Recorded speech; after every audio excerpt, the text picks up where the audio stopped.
ये है हमारा chapter number 7, permutation and combination. Short में हम इसको बोलेंगे PNC। PNC, permutation and combination.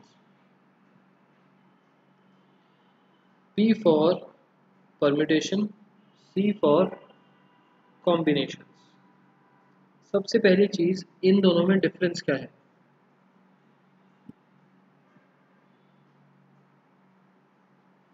दोनों के अंदर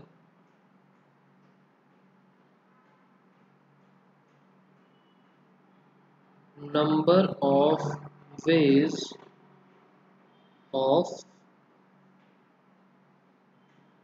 परम्यूटेशन में अरेंजमेंट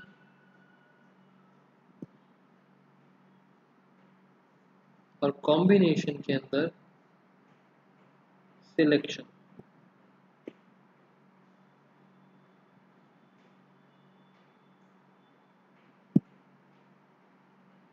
अरेंजमेंट के नंबर ऑफ वेज का मतलब होता है परम्यूटेशन एंड सिलेक्शन के नंबर ऑफ वेज होते हैं combination. Total number of ways कितने बनेंगे? दोनों में यही बात है। एक में अरेंजमेंट के बारे में बात करी हुई है, एक में सिलेक्शन के बारे में बात करी हुई है। सिलेक्शन का मतलब कि मान लो 5 चीज़ें हैं, 5 में से मुझे सिर्फ 3 चीज़ें सिलेक्ट करनी है। अब कौन सी 3 हो?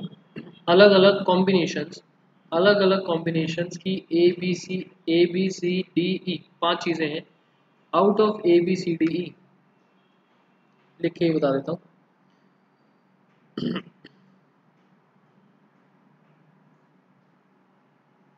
अगर मेरे पास यहाँ पर एक सेट है ए बी सी डी और ई,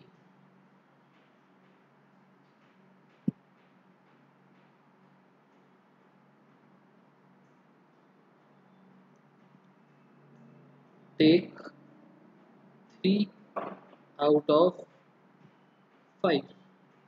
मुझे 3 निकालने हैं इन 5 के अंदर से।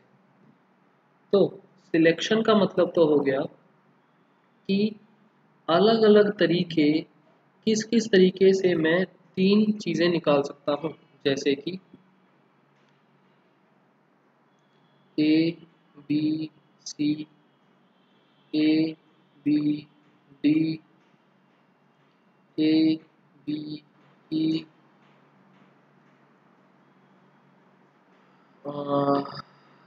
And so on. अरेंजमेंट का मतलब कि मैंने 3 चीज़ें तो निकाली एंड उनको अरेंज करा। ए बी सी निकाला तो सही, but B A C, C A B इस तरीके से भी लिख सकते हैं एंड सो ऑन।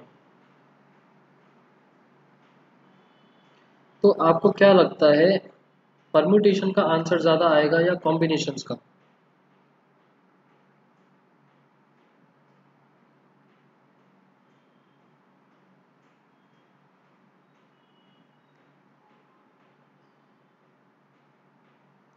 परम्यूटेशंस।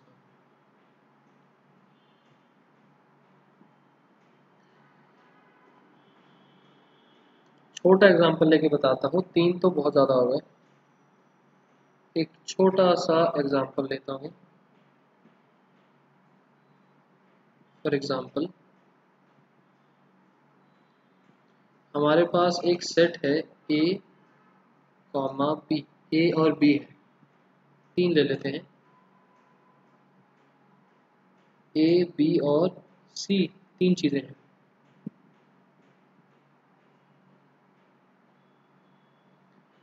और इसमें से हमें 2 निकालने हैं। टेक 2 आउट ऑफ 3, 2 निकालनी है चीज़ें। तो अगर मैं कॉम्बिनेशंस के बारे में बात करूं, कॉम्बिनेशंस मतलब सिलेक्शन,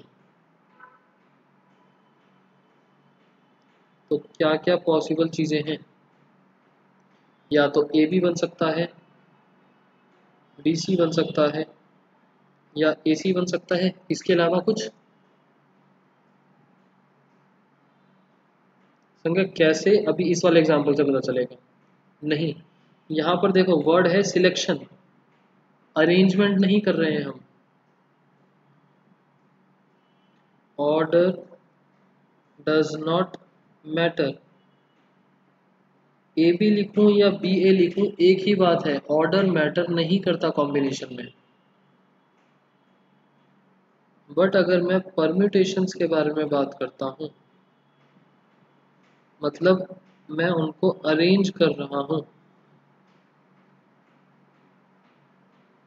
मेरे लिए पॉसिबल है इन तीन में से कोई दो लिए, ए और बी, उसको अरेंज करा A B B A C C A, B C C B, इसके अलावा कुछ और नहीं। यहाँ एक दो तीन चार पाँच छः और यहाँ पर तीन, ये लॉजिक मत लगाना कि हमेशा डबल ही होगा, that is a different thing कि क्या चीज़ होगी।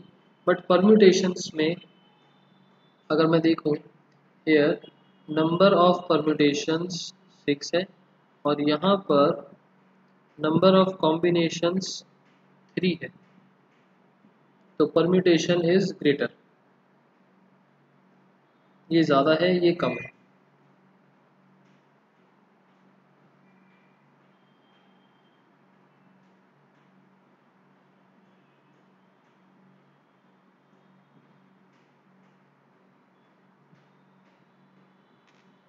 Always more than combination, clear? क्योंकि कॉम्बिनेशन में मैं सिर्फ सिलेक्ट कर रहा हूँ, परम्यूटेशन में मैं उनको सिलेक्ट करके अरेंज कर रहा हूँ, ऑर्डर देख रहे हैं, ऑर्डर अलग अलग चेंज हो सकते हैं। यहाँ तक का टॉपिक क्लियर?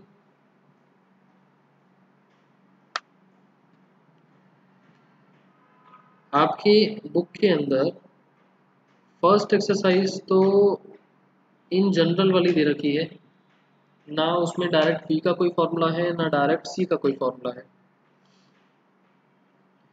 उसके बाद सेकंड एक्सरसाइज परम्यूटेशंस पर है, थर्ड एक्सरसाइज कॉम्बिनेशंस पर है, और फिर मिसलेनियस में मिक्स्ड क्वेश्चंस है।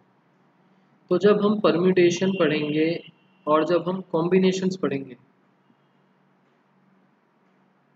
जब हम परम्यूटेशन पढ़ेंगे और जब हम कॉम्बिनेशंस पढ़ेंगे, तो किसी क्वेश्चन में अगर आपको लगता है कि परम्यूटेशन क्यों लगाया इस क्वेश्चन में, क्योंकि क्वेश्चन नहीं होगा कि परम्यूटेशन निकालो या कॉम्बिनेशन निकालो, क्वेश्चन होगा find the number of ways हम इसको किस तरीके से लिख सकते हैं।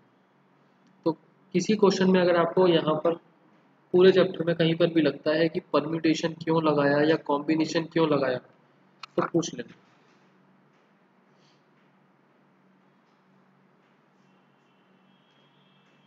क्योंकि ये वाला चैप्टर एक भी क्वेश्चन आपको नहीं मिलेगा कि कॉम्बिनेशंस निकालो या परम्यूटेशंस निकालो, आपको खुद ही सोचना पड़ेगा क्या निकालना है।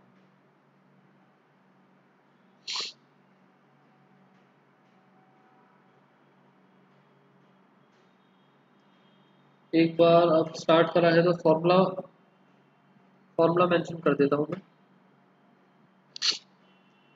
यहाँ पर हमारे पास टर्म्स कौन कौन सी हैं?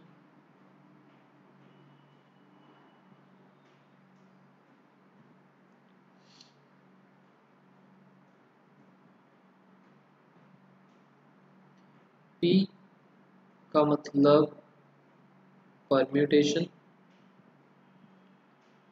सी का मतलब combination,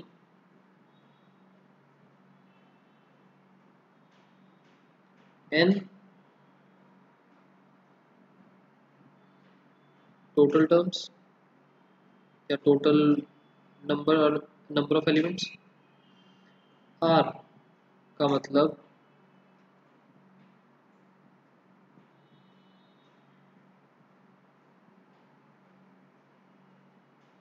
taken at a time,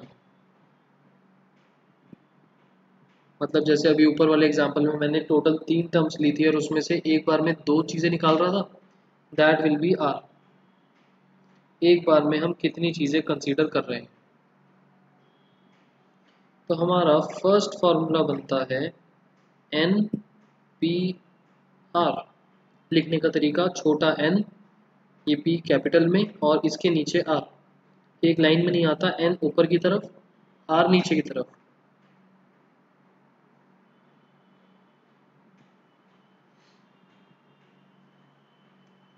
clear है वाली चीज, लिखने का तरीका एन पी आर को।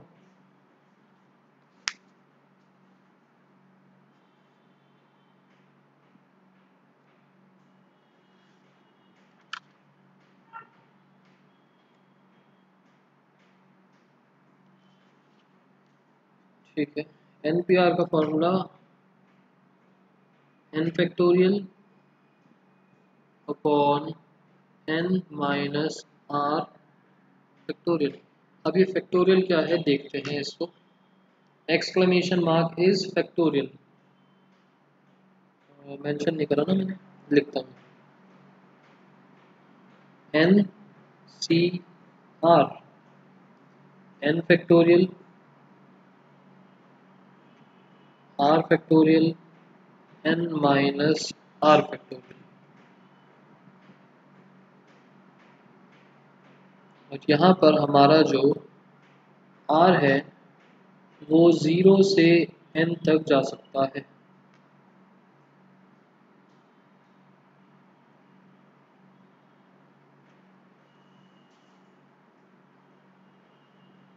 जीरो से छोटा नहीं, n से बड़ा नहीं।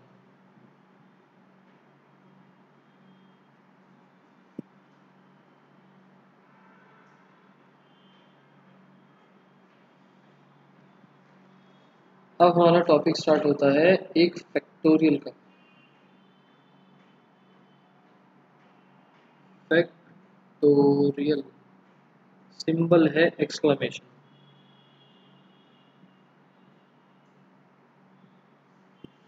फैक्टोरियल वर्ड का मतलब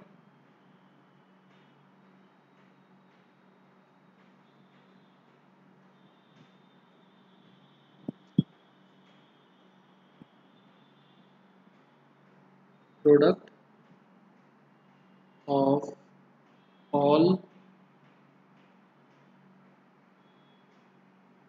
प्रीसीडिंग वैल्यूज टिल 1। मतलब कि अगर आपके पास 4 फैक्टोरियल लिखा है तो मतलब 4 और 4 से छोटे सारे नंबर्स का product till 1, 4 into 3 into 2 into 1।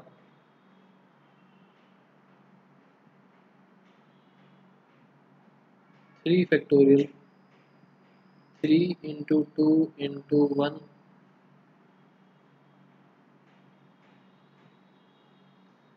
10 factorial, 10, 9, 8, 7,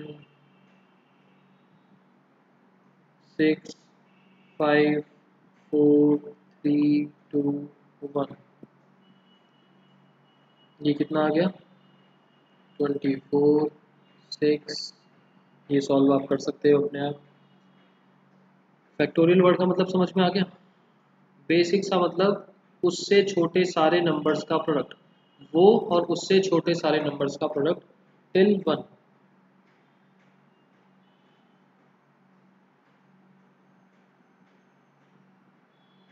1 factorial कितना होगा और इस लॉजिक के हिसाब से 0 फैक्टोरियल कितना होगा।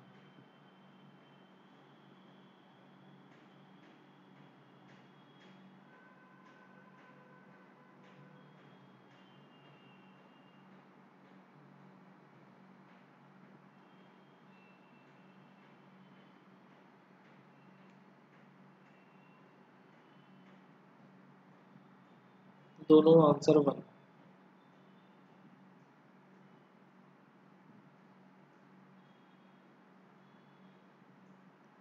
यहाँ तक अगर किसी को कुछ डाउट हो तो बताओ, फिर क्वेश्चंस करना स्टार्ट करते हैं। वैसे फैक्टोरियल वाली चीज़ एंड बाकी सारी चीज़ें बाद में आएंगी जब आएंगी तब के लिए लिखवा दिया। अभी हम डिफरेंट मेथड से क्वेश्चंस करेंगे।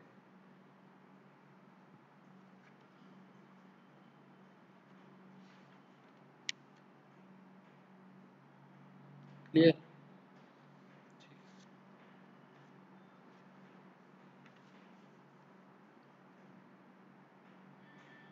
अभी जो हमारा टॉपिक है वो है fundamental principle of counting.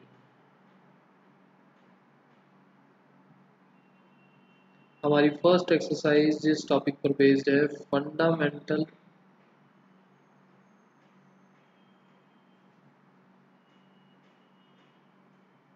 Principle of counting.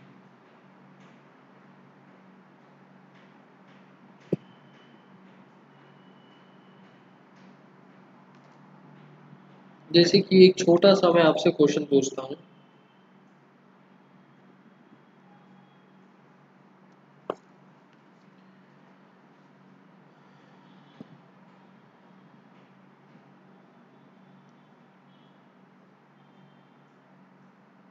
Mister x has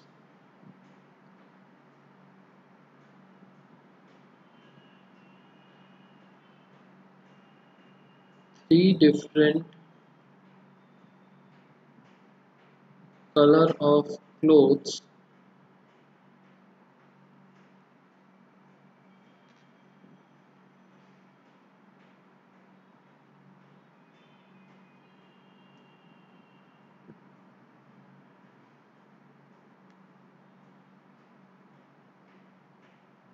he has to make a flag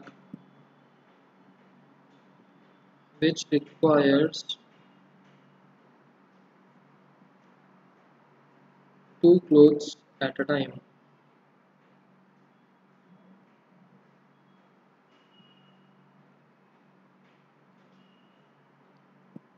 How many flags could be made? बताओ। आंसर आया 6।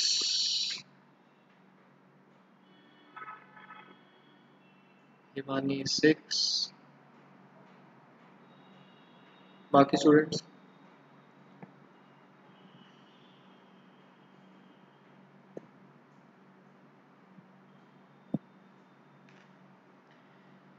संज्ञा 6, स्मृति 6, कैसे निकाला?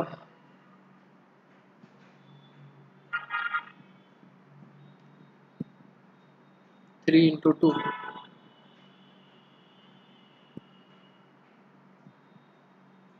3 factorial। अच्छा,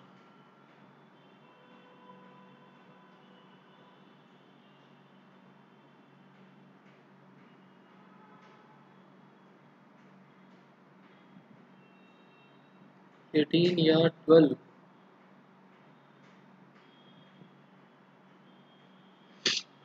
देखो, सबसे पहली बात तो फ्लैग है। 3 कलर्स के अंदर मान लो जो 3 कलर्स हैं उनको हम लेट कर लेते हैं रेड, ब्लू, ग्रीन।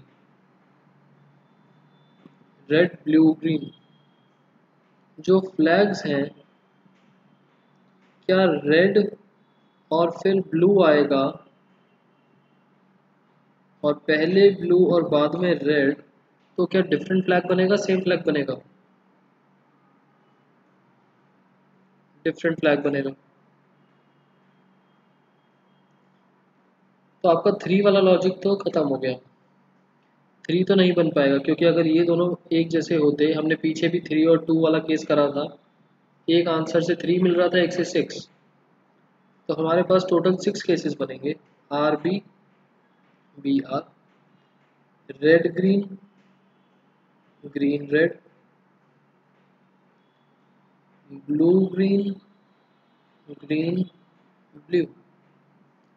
इसको करने का तरीका,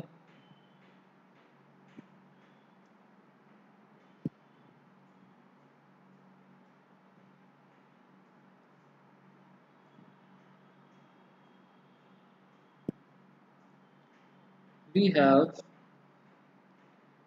two vacant places need to be filled with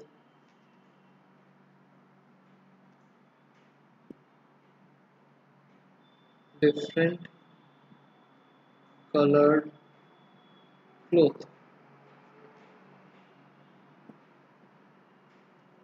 दो क्लोथ को मिला के एक फ्लैग बन रहा है। तो यहाँ पर एक फ्लैग रख सकते हैं, एक कलर, यहाँ पर दूसरा colour. So now first place can be filled in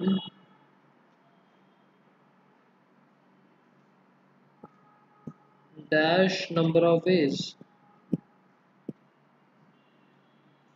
अगर मेरे पास 3 कलर के क्लोथ हैं तो मैं फर्स्ट प्लेस को कितने वेज से फिल कर सकता हूँ?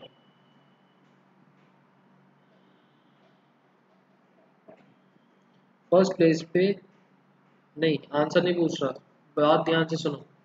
अगर मेरे पास 3 कलर के क्लोथ हैं तो मैं सिर्फ फर्स्ट प्लेस को, सिर्फ यहाँ पर, इसको भूल जाओ, फर्स्ट प्लेस पे कितने तरीके के क्लोथ रख सकता हूँ? 3।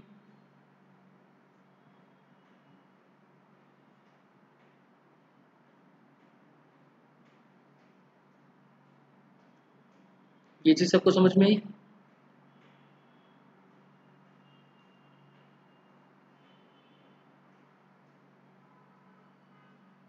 After first place is occupied, now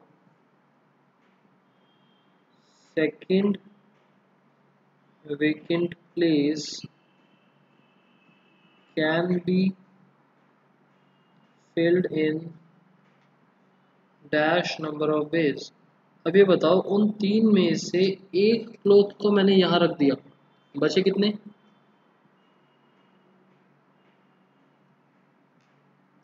बचे 2। तो इस प्लेस को मैं 2 वे से फिल कर सकता हूँ। जो हमारे पास रिमेनिंग एलिमेंट्स बचे हैं उनसे। फर्स्ट प्लेस में मेरे पास 3 चीज़ें थी तो मैं 3 तरीकों से भर सकता था।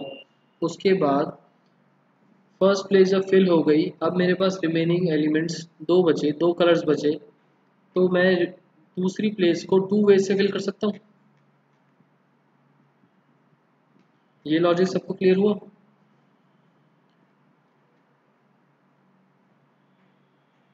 बस हमको ये ब्लैंक्स फिल करने हैं एंड मल्टीप्लाई। Answer is 6।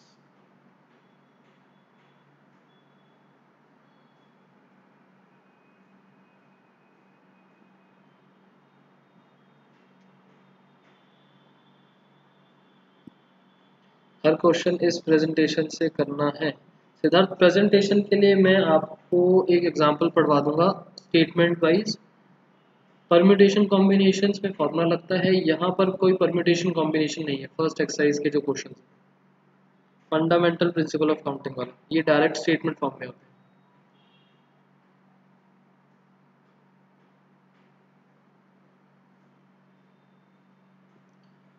अभी हमको ये भी डिस्कस करना है कि किस क्वेश्चन में हम डायरेक्ट फॉर्मूला लगाएंगे एंड किस क्वेश्चन को इस मेथड से करेंगे।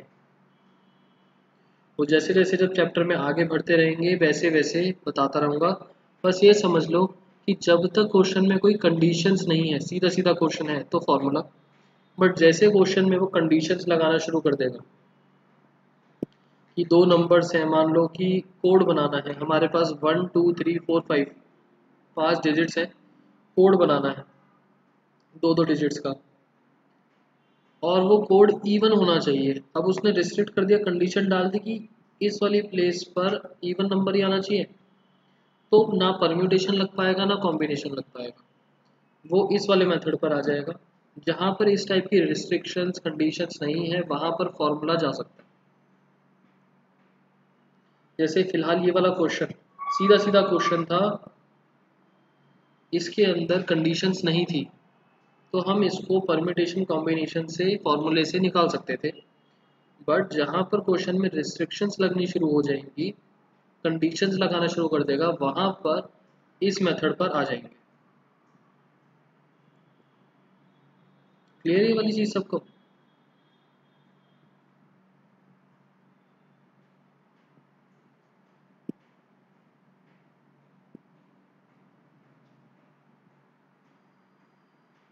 मान लो यहाँ 3 की जगह 4 होता, 4 कलर्स होते, तो आंसर क्या बनता?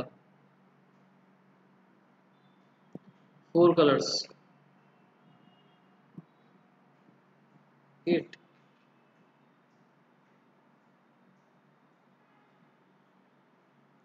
12, 4 इंटू 3, देखो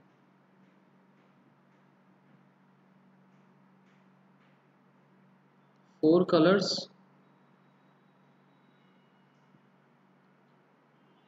2 at a time, 2 vacant place. Question है 4 कलर्स, 3 एट अ टाइम से फ्लैग बनाएंगे हम, 3 वैकेंट प्लेसेस। तो फर्स्ट प्लेस इस केस में टोटल 4 कलर है, फर्स्ट प्लेस को मैं 4 वेज से भर सकता हूँ।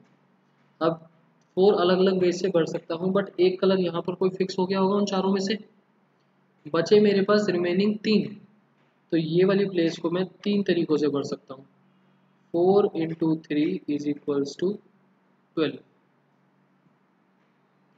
4 कलर्स हैं, 3 एट अ टाइम ले रहे हैं।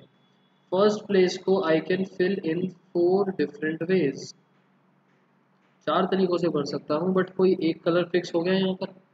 नाउ सेकंड प्लेस पर जब मूव करूँगा, मेरे पास रिमेनिंग कितने बचे? रिमेनिंग मेरे पास बचे 3। रिमेनिंग मेरे पास 4 में से एक गए, 3 बचे।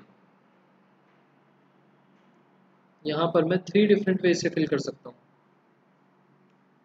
जब मैं थर्ड प्लेस पर आया, एक कलर यहाँ फिक्स हो गया, एक कलर यहाँ फिक्स हो गया, टोटल 2 कलर्स फिक्स हो गए।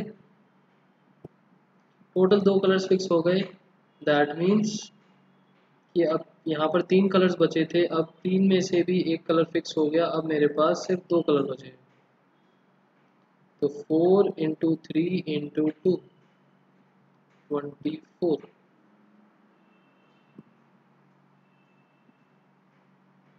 फैक्टोरियल का कंसेप्ट हर्ष नहीं, वो जस्ट टॉपिक था, चैप्टर में जो जो चीज़ें यूज़ होंगी मैंने लिखवा दिया। फैक्टोरियल अभी तक नहीं आया कंसेप्ट में। फैक्टोरियल सिर्फ उन फॉर्मूलेज में है, अदरवाइज यूज़ नहीं आएगा बीच में। अगर इन क्वेश्चन को आप फैक्टोरियल के तरीके से देख रहे हो तो नहीं लग पाएगा।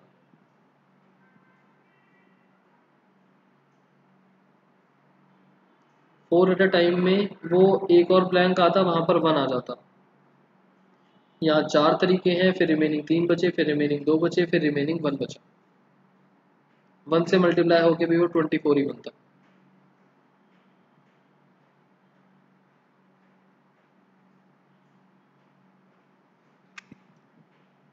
एक दो केस ये रहे और एक नीचे हमने स्टेटमेंट बनाई थी। इन तीनों केसेस को देखने के बाद कोई डाउट बचता है? हम एक बार में जितने कंसीडर कर रहे हैं उतने ब्लैंक स्पेसेस बनेंगे, और फिर टोटल जितनी चीज़ें हैं उतनी लिखेंगे और एक एक कम करते चले जाएंगे।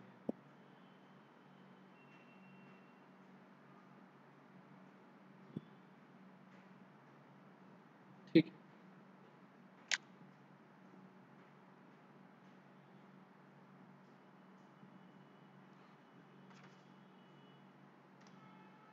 एक्सरसाइज पर आते हैं। Exercise number 7.1।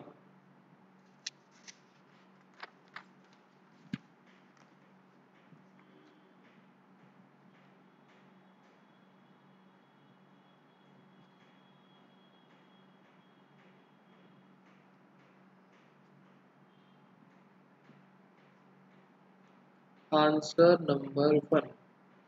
फर्स्ट आंसर में बोला How many three-digit numbers can be found? How many three-digit numbers? Three digit का नंबर बनाना है। बुक में फिगर 7.1 और 7.2 में क्या दे रखा है? पेज 135।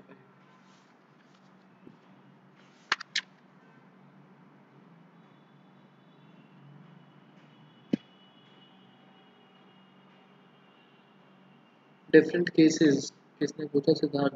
जैसे स्टार्टिंग में मैंने 3 ABC लिए थे और उसमें से दो दो के कॉम्बिनेशन बना रहा था ना, तो कॉम्बिनेशंस जैसे अब इसमें ही ज़्यादा चीज़ें हैं तो किस तरीके से कॉम्बिनेशंस बनेंगे वो चीज़ बता रहे हैं।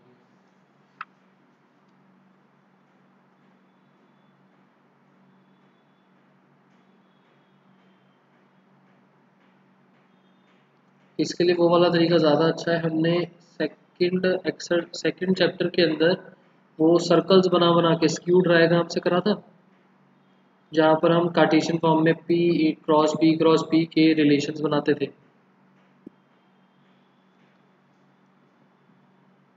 ऐसा वाला।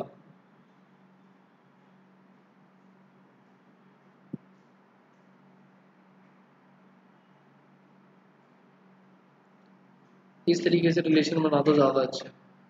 किसी और तरीके से करना वैसे कर दो, डायरेक्टली समझ में आ रहा है। How many three digit numbers can be formed from digits? मेरे पास डिजिट्स हैं 1 2 3 4 5। 5 डिजिट्स में से मुझे थ्री डिजिट नंबर बनाना है। पहला case, assuming digits is allowed, repetition of digits is allowed, repetition is allowed।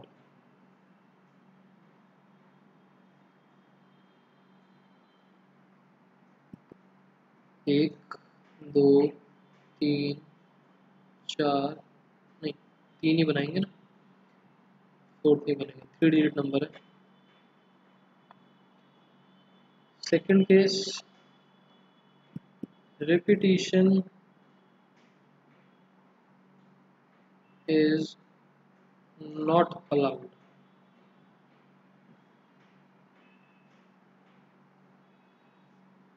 पहले नॉट अलाउड वाला कर लेते हैं। फर्स्ट, सेकंड और थर्ड बताओ। रिपीटिशन अलाउड नहीं है। मैं फर्स्ट प्लेस को 5 बेस से फिल कर सकता हूँ। 5 नंबर्स है मेरे पास, एक नंबर इधर फिक्स हो गया होगा कोई। नाउ मेरे पास रिमेनिंग बचे 4। This place can be filled in 4 base. एक और नंबर यहाँ फिक्स हो गया। अब मेरे पास रिमेनिंग बचे 3। This place can be filled in 3 ways. किसी को इसमें कुछ डाउट हो तो बताओ। 60 वेज हो गए।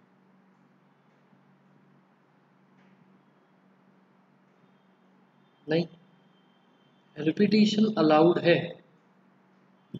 अगर रिपीटिशन अलाउड है तो जो मैं पीछे आपसे रिस्ट्रिक्शंस और कंडीशंस की बात कर रहा था कि कब कब फॉर्मूलेज नहीं लगते, ये उसमें से एक कंडीशन है कि अगर रिपीटिशन अलाउड हुई तो ना परम्यूटेशन कभी लग पाएगा ना कॉम्बिनेशन। ये एक टाइप की रिस्ट्रिक्शन है कि नंबर्स रिपीट होते जा रहे हैं। First place can be filled in 5 different ways. अब एक नंबर यहाँ पर आ गया, रिमेनिंग बचे 4, बट जो नंबर यहाँ आया वो दोबारा से भी यहाँ पर आ सकता है। नंबर्स रिपीट हो सकते हैं। तो this place can also be filled in 5 ways. This place can also be filled in 5 ways. Answer is 125 veg.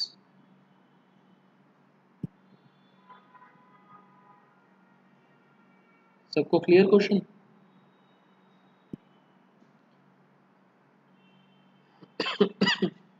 हमारे रिपीटिशन इज आउट का मतलब कि मान लो यहाँ पर भी 2 आ गया, यहाँ पर भी 2, यहाँ पर भी 2, एक नंबर बन गया 222। बट यहाँ पर रिपीटिशन अलाउड नहीं है, 222 पॉसिबल नहीं है, एक नंबर एक बार आएगा। तो अगर नंबर्स रिपीट हो सकते हैं तो ऑब्वियसली ज़्यादा केसेस बन पाएंगे ना, दो बार भी रिपीट हो सकते हैं, तीनों बार रिपीट हो गए।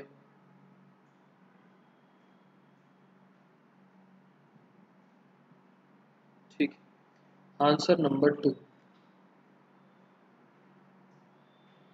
इसका आंसर आप लोग देना, मैं क्वेश्चन आप लोगों को डिस्क्राइब कर रहा हूँ। 3 डिजिट इवन नंबर्स बनाने हैं हमें, 3 डिजिट का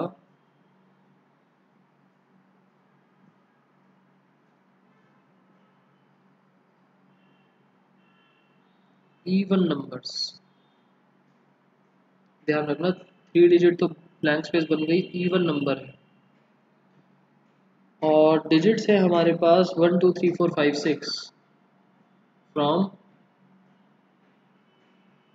1 2 3 4 5 6। इन डिजिट्स को यूज करके 3 डिजिट का इवन नंबर बनाना है, and digits can be repeated. अच्छा, repetition allowed.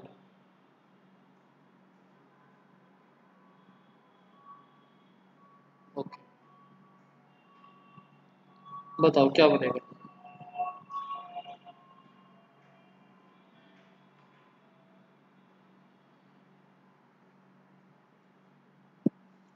5 into 5 into 3, Gauri ने बोला।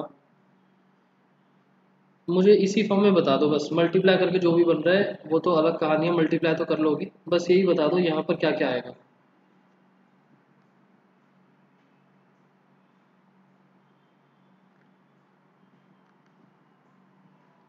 स्मृति 108 नहीं, 108 का क्या लॉजिक बना। 6 इंटू 6 इंटू 3। अच्छा, सिद्धार्थ 3 इंटू 3 इंटू 3। अच्छा, स्मृति 108। अच्छा ठीक है ठीक है, स्मृति आपका भी ठीक था आंसर। सिद्धार्थ, संगिनी 333, हिमानी 666।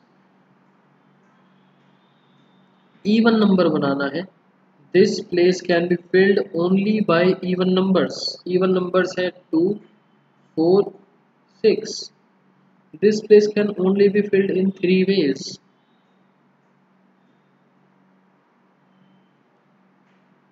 रिपीटिशन अलाउड होने की वजह से यहाँ पर 6 वेज, यहाँ पर 6 वेज, एंड मल्टीप्लाई।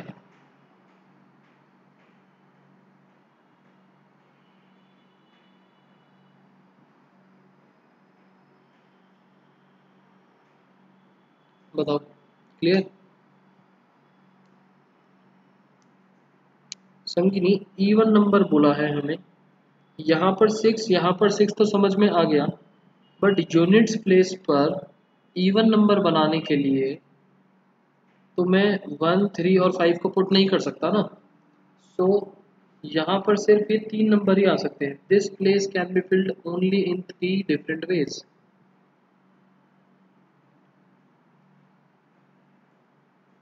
सिद्धार्थ, इन दो प्लेसेस टेंस और हंड्रेड प्लेस पर, units place tens place hundred place, tens और हंड्रेड प्लेस पर इवन ना भी हो, ऑड नंबर हो तो क्या फर्क पड़ता है।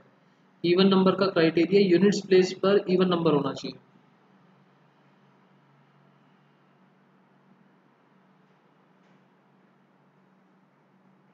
हर्ष, क्लियर।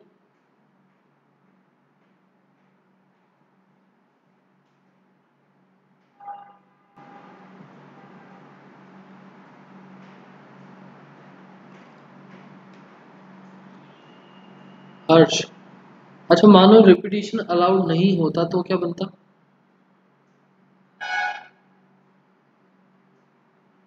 नॉट अलाउड के केस में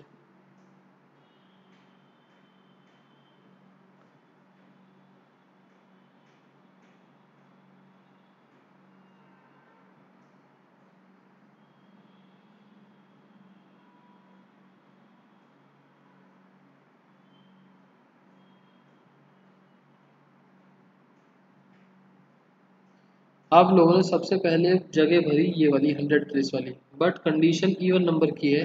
हम पहले जगह भरेंगे इवन नंबर के लिए। यहाँ पर 3 डिफरेंट वेज से भर सकते हैं। एक नंबर कोई ना कोई यहाँ पर आ गया होगा, रिमेनिंग बचे 5। This place can be filled in 5 ways. एक नंबर और यहाँ पर आ गया, नाउ रिमेनिंग बचे 4। तो 5 इंटू 4 इंटू 3 बनेगा 60 वेज।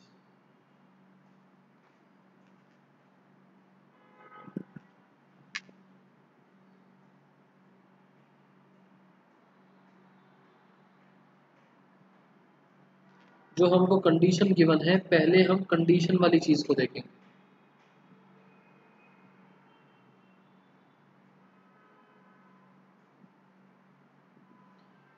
लॉजिक इसका ये है कि मान लो आपने यहाँ पर लिख दिया 6 और एक इवन नंबर यहाँ पर आ गया। 6 डिजिट्स अलग अलग 6 डिजिट से बढ़ सकते हो, 1 2 3 4 5 6 अलग अलग 6 डिफरेंट केसेस से बढ़ सकते हो। उसमें से एक इवन नंबर यहाँ आ गया, तो यहाँ आप 3 कैसे लिखोगे फिर? एक इवन नंबर यहाँ बैठा हुआ है, बचे तो 2 ही।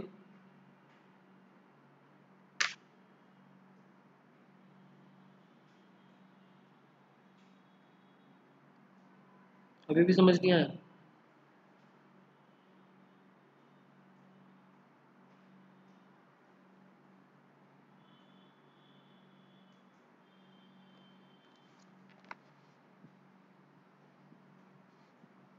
अगर आपने यहाँ पर 6 डिफरेंट वेज से भरा, तो मतलब इन 6 डिजिट्स में से कुछ भी आ सकता है। यहाँ पर ऑड नंबर आया तो कोई बात नहीं, बट मान लो इवन नंबर आ गया, लेट से यहाँ पर नंबर 2 आ गया। ये नंबर्स के बारे में बात कर रहा हूँ। यहाँ पर आपने बोला 5 डिफरेंट केसेस से बढ़ सकते हैं, क्योंकि यहाँ 6 थे। मान लो यहाँ पर नंबर 4 आ गया। अब इस वाली प्लेस के लिए कितनी चीज़ें बची फिल करने के लिए? एक ही तो इवन नंबर रह गया।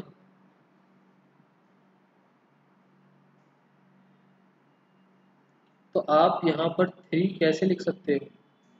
एक ही तो केस बचेगा। तो सबसे पहले हम कंडीशन वाली चीज़ भरेंगे। ये गलत हो जाएगा। पहले हम कंडीशन वाली चीज़ भरेंगे कि ये प्लेस को हम इवन नंबर्स अलॉट कर रहे हैं। यहाँ पर 3 चीज़ें आ सकती हैं। इन तीनों में से कुछ चीज़ आ गई यहाँ पर। अब रिमेनिंग बचे हमारे पास 5 चीज़ें। तो यहाँ 5 चीज़ें आ सकती हैं। अब एक चीज़ यहाँ फिक्स हो गई, रिमेनिंग बची 4 चीज़ें, वो यहाँ पर आ सकती हैं। मतलब ज़रूरी नहीं है कि यहीं से सॉल्व करना स्टार्ट करना है। हम कहीं से भी ऑर्डर स्टार्ट कर सकते हैं रैंडमली। कंडीशंस वालों को पहले फिल कर दो। सिर्फ वैकेंट प्लेसेस को फिल करने से मतलब है, किसी भी ऑर्डर में करो। अभी भी किस किस को क्लियर नहीं है बताओ?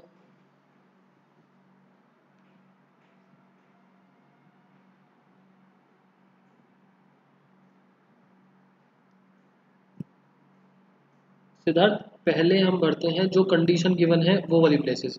इवन के लिए यूनिट प्लेस भरनी ज़रूरी थी, तो मैंने यूनिट प्लेस भरी।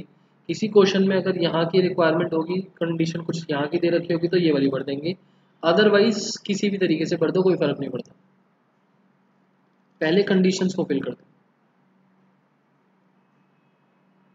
देन ऊपर तो 4 4 3। निताक्षी ऊपर 4 4 3 ऊपर रिपीटिशन अलाउड था।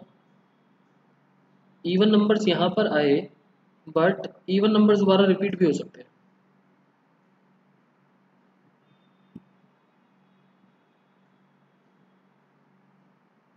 सबको क्लियर? ठीक है, एक क्वेश्चन और कर लेते हैं। जो भी आप बोलो, सारे एक जैसे हैं, बताओ कौन सा है। बाकी सारा आपका होमवर्क बनने वाला है। एक क्वेश्चन जो आप लोग बोलोगे वो मैं करूँगा।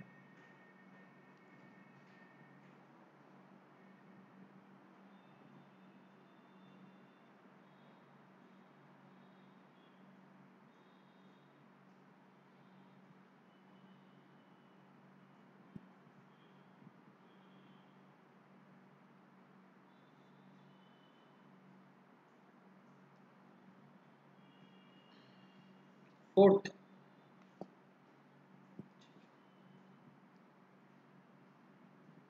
सबने ही फोर्थ बोला, फोर्थ में ऐसा क्या है?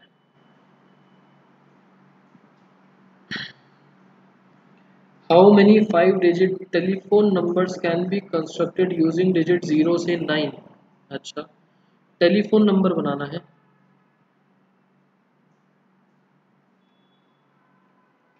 अब यहाँ पर सोच के देखो, रिपीटिशन वर्ड, अच्छा नीचे लिखा हुआ है, बट अगर टेलीफोन नंबर है तो टेलीफोन नंबर में डिजिट्स रिपीट हो सकती है, नहीं हो सकती?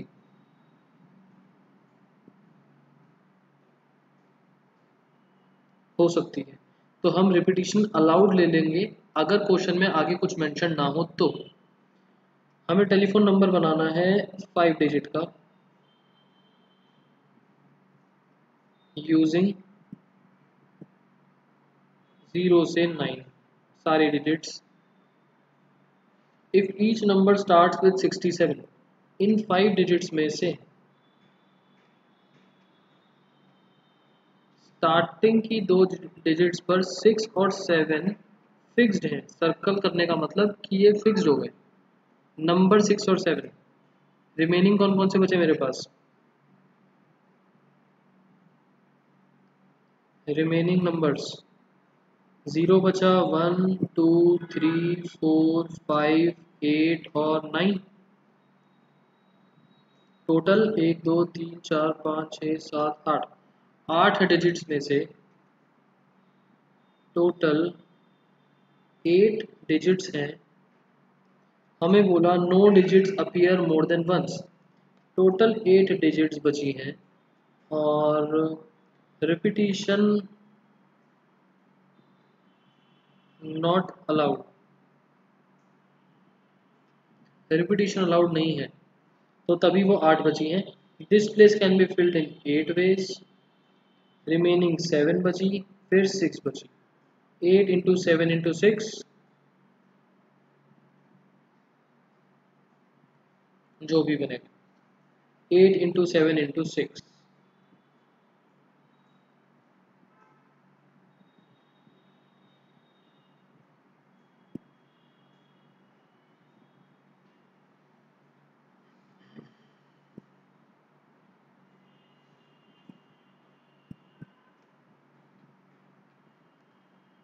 448 पक्का, 448 आंसर। अगर इस क्वेश्चन में रिपीटिशन अलाउड होती, अगर इस क्वेश्चन में रिपीटिशन अलाउड होती तो क्या बनता? टोटल 1 2 3 4 5 6 7 8 और 2 डिजिट्स और थी जो फिक्स हो चुकी थी, टोटल हो गई 10 डिजिट्स। रिपीटिशन अलाउड होती तो 10 इंटू 10 इंटू 10 1000 केसेस बन जाते। 336,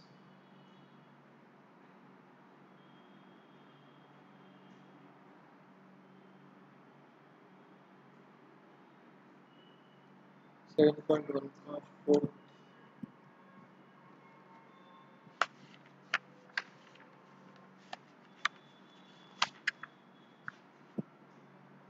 336।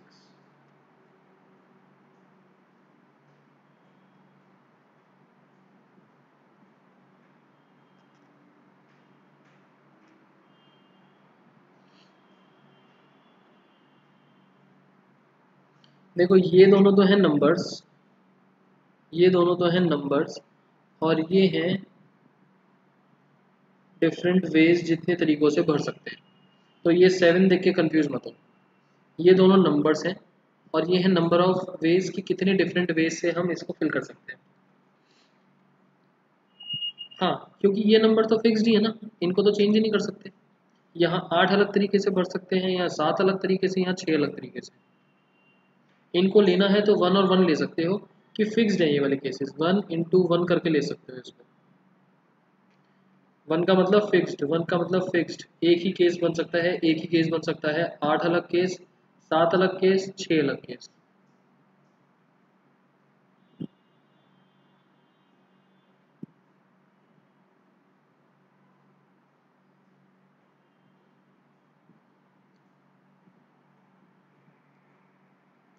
हर्ष आपको समझ में आ गया आपने जो क्वेश्चन पूछा?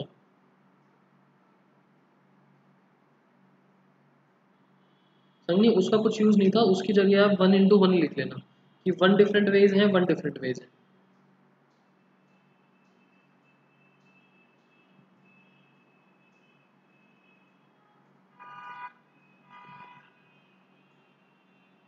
ओके, और रिपीटिशन अलाउड होती तो 1 इन मतलब ये ऐसे बनता 1 2 3 4 5, 1 डिफरेंट वे, 1 डिफरेंट वे, क्योंकि 6 और 7 फिक्स थे, 10 different ways, 10 different ways, 10 different ways, total 1000 बन जाता अगर रिपीटिशन अलाउड होती तो।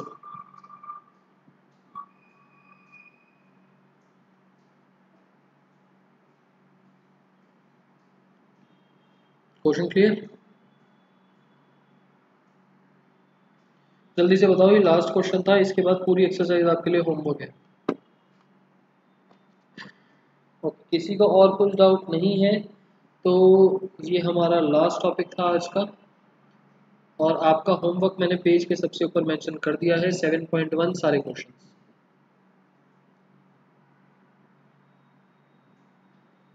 ठीक है, बाकी आज की क्लास इज ओवर।